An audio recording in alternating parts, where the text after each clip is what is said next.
Olá e bem-vindo a mais um vídeo do nosso canal.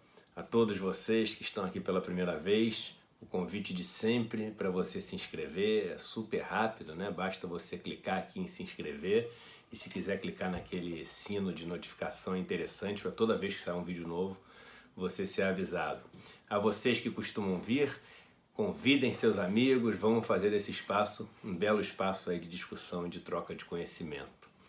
Eu lembro quando eu era mais novo, né, que a gente precisava falar o seguinte quando a gente tinha muita convicção em alguma coisa. Pode escrever o que eu estou falando.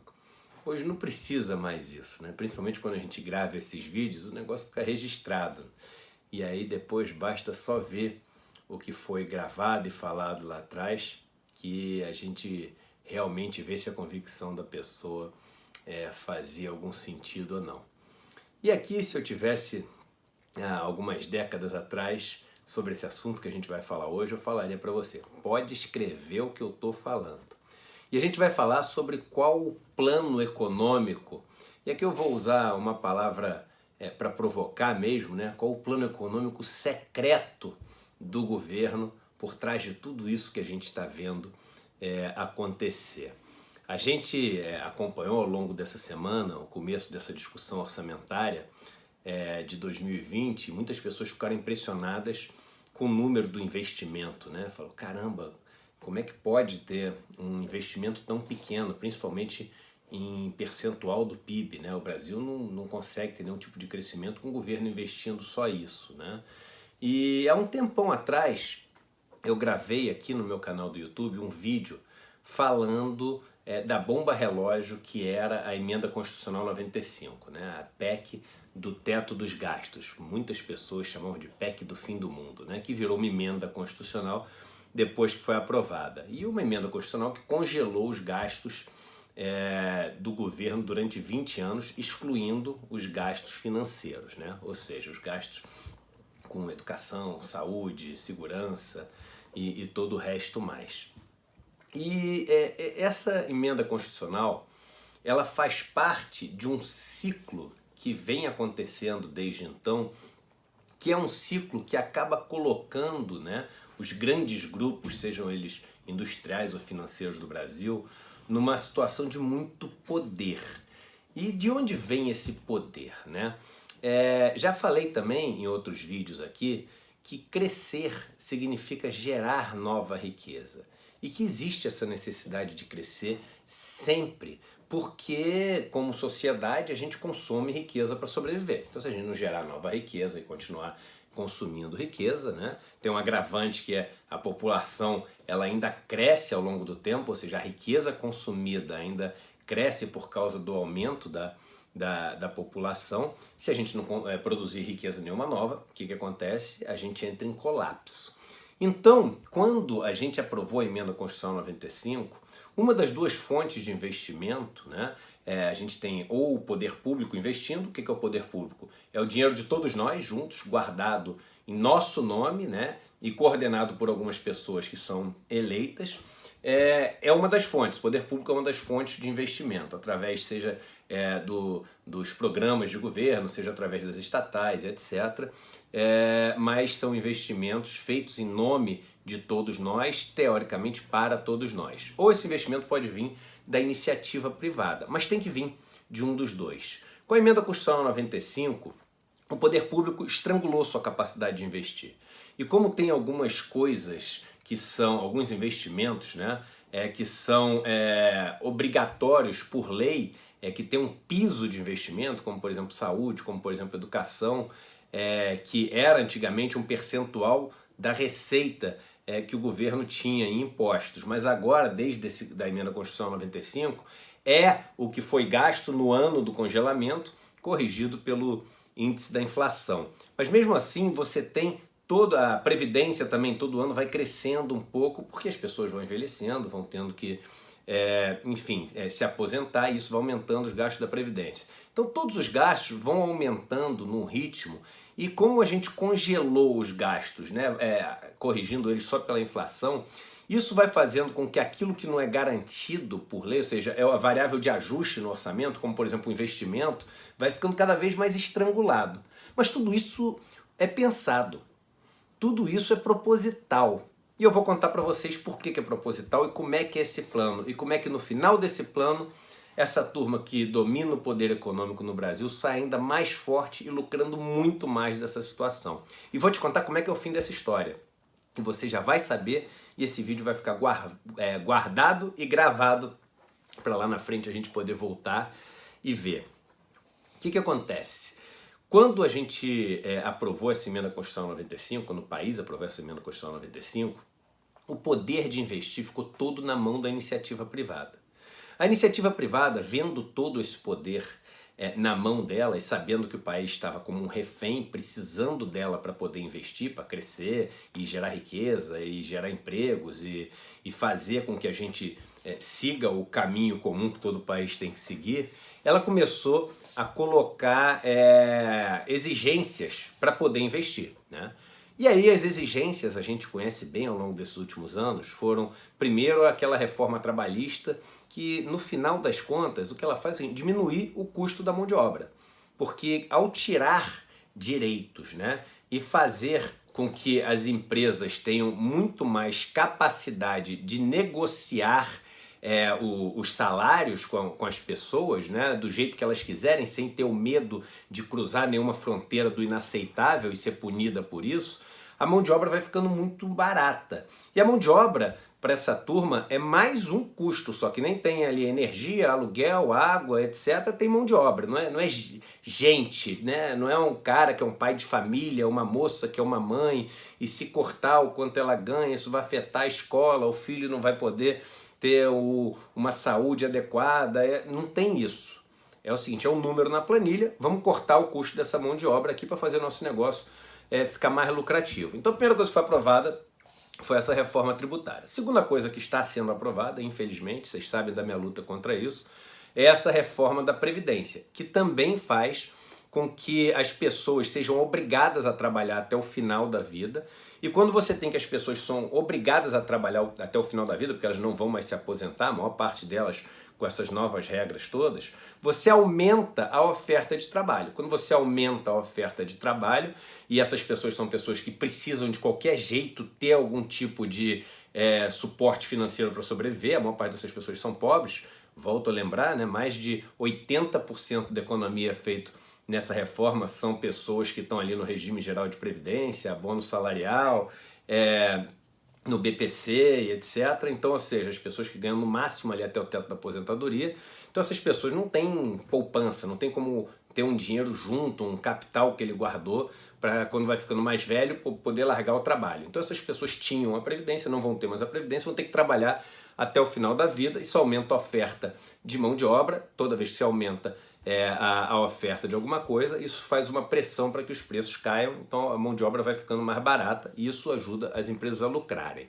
Isso tudo vai acontecer. A próxima é a reforma tributária, onde está sendo discutido um monte de coisa e vocês podem ver que a maior parte da discussão é em torno de simplificar os impostos, ou seja, em vez de fazer uma reforma progressiva, corrigir, colocar o Brasil no patamar onde estão os outros países do mundo, não é fazer nada revolucionário não, ou seja, os pobres pagarem o que eles têm que pagar, os ricos pagarem o que eles têm que pagar, e não fazer com que os ricos sejam os que menos pagam no mundo e os pobres um dos que mais pagam no mundo, no país que já é o mais desigual do mundo. Mas não é isso que está sendo discutido na reforma tributária.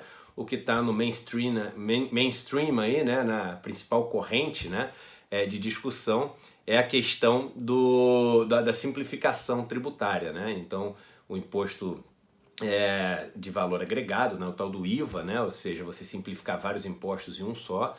E o que não necessariamente é ruim você ter uma simplificação dos impostos, isso é bom, isso é necessário no Brasil, mas não é o que vai mudar a condição que a gente tem aqui de país desigual e etc. E a gente vai fazer tudo isso, e aí depois que a gente fizer tudo isso, a gente vai ver que a economia não voltou. A gente vai ver que a economia não gerou os empregos. A gente vai ver que o país não voltou a ter um PIB crescendo. E vai parecer uma surpresa, mas não é surpresa. Tudo isso faz parte do plano, tudo isso é calculado, tudo isso é proposital. Porque aí quando tudo isso não tiver surtido o efeito que eles dizem hoje que acreditam que vai surtir, que eles não acreditam também que vai surtir, você sabe o que vai acontecer? Eles vão acabar com o teto dos gastos. A emenda à Constituição 95, ela vai ser substituída por alguma outra coisa para permitir que o Estado invista de novo. E aí o Estado vai voltar a investir. Quando o Estado voltar a investir, a economia vai voltar a crescer. E só que a economia vai voltar a crescer lá na frente com condições que são condições muito melhores para esses donos do poder econômico do que são hoje. Com uma mão de obra muito mais barata, com trabalhadores com muito menos direitos, com pessoas sem poder se aposentar e tendo que trabalhar até o final da vida. Então a margem de lucro deles vai ficar muito maior e eles vão aproveitar essa retomada econômica que só vai acontecer quando o Estado voltar a investir, com um arcabouço econômico, jurídico, etc., muito melhor para eles lucrarem ainda mais do que lucram e ficarem com toda a fatia dessa pizza aí que vai surgir quando a gente voltar a ter o Estado investindo. É inevitável. O Estado vai ter que voltar a investir. Poderia voltar a investir hoje, como o primeiro passo dessa retomada econômica. Só que se a gente faz isso, o Estado volta a investir hoje, as coisas começam a melhorar. O Brasil começa a crescer, a riqueza começa a ser gerada. E aí, qual a força que essa iniciativa privada vai ter para falar o seguinte: se você não fizer isso, o país não vai crescer. Se você não fizer isso, eu não invisto. Se você não fizer isso, eu não gero emprego. Aí ele não vai passar a reforma da Previdência, ele não vai passar a segunda reforma trabalhista, que está vindo com outros nomes agora, mas estão tirando mais direitos ainda dos trabalhadores, fazendo a mão de obra ficar mais ainda barata. Não vai conseguir passar essa reforma tributária, que simplifica a vida praticamente só do rico, porque para o pobre isso não faz quase que diferença nenhuma. Então é o seguinte, ele precisa colocar o Brasil nessa situação de caos, de desespero. Ele precisa das manchetes mostrarem que cortou as bolsas de iniciação científica, cortou a verba para as universidades vão parar, os hospitais estão fechando. Para ele, isso, veja bem, economicamente, é o que ele espera, é o que faz parte do plano, é o que ele quer. Porque aí no desespero ele passa tudo isso, depois de passar tudo isso, ele chega e se faz surpreso que passar tudo isso não reativou a economia, porque não vai reativar, porque a gente já começou a fazer isso há um tempo, e a gente está com um ano onde a gente está decrescendo, né, o nosso PIB, a gente está com 2 trimestres aí onde o nosso PIB ele recuou, né? Se você olha então per capita, ou seja, com quanto a população vai aumentando, esse recuo vai ficando ainda mais latente, assim, fica mais fácil de ver. A gente vai ter um ano, se tiver, de crescimento medíocre, e a gente tinha começado, no ano passado a gente achava que ia crescer 3% do PIB. Aí foi diminuindo, já está perto ali de 1%. A expectativa para esse ano, daqui a pouco vai ficar 0,5%, capaz de fechar o ano com 0%, ou capaz de fechar com 0,5% ou 1%, isso não vai fazer a menor diferença, mas vai fechar no caos. Vai fechar num caos de não gerar emprego, não ter dinheiro para saúde, não ter dinheiro para educação, escola fechando, hospital fechando, bolsa de iniciação científica sendo cancelada, corte para as forças militares, corte para projetos que o país tem de infraestrutura, menor investimento de todos os tempos. Aí eles vão falar o seguinte: tentamos tudo e não funcionou. Então é o seguinte, vamos agora voltar a fazer o Estado investir. E aí quando o Estado voltar a investir, tudo isso que a gente fez não dá para voltar atrás. Não dá para botar de volta o sistema de seguridade social que tinha antes. Não dá para botar de volta as leis trabalhistas que tinham antes, que protegiam os empregados. Não dá para botar de volta nada. Ou seja, tudo que foi feito para favorecer ele continua. E aí quando a economia retoma, quando o Estado investe, ele vai lá e uau! Pega tudo para ele e não sobra nada para quem é mais pobre, como sempre acontece no país. Em vez de começar por onde a gente poderia estar começando, né? O Brasil não tem uma dívida que, de forma alguma, ela chama atenção em relação aos outros países desenvolvidos pelo tamanho dela em relação ao PIB. O Brasil tem cerca de 80% de tamanho de dívida em relação ao seu PIB. Dos Estados Unidos é mais de 100%, da Itália é mais de 140%, da Grécia é mais de 150%, do Japão mais de 200%. E isso é uma relação, é dívida sobre PIB. Tem duas coisas que podem variar. Se a gente voltasse a ter esse investimento, como vai ter na frente, eu estou avisando que a gente vai ter, que isso faz parte do plano, isso é o último passo do plano, que eles que hoje falam Estado mínimo e não sei o quê, eles vão falar para o Estado voltar a investir, só que lá no final, quando eles tiverem conquistado tudo que eles estão querendo conquistar nesse pacote de maldades agora, se a gente tivesse começado a investir agora, o PIB ia começar a crescer. E por mais que a dívida crescesse, nessa equação de dívida sobre PIB, a gente ia estabilizar e depois começar a cair de novo, como já fez várias vezes no passado.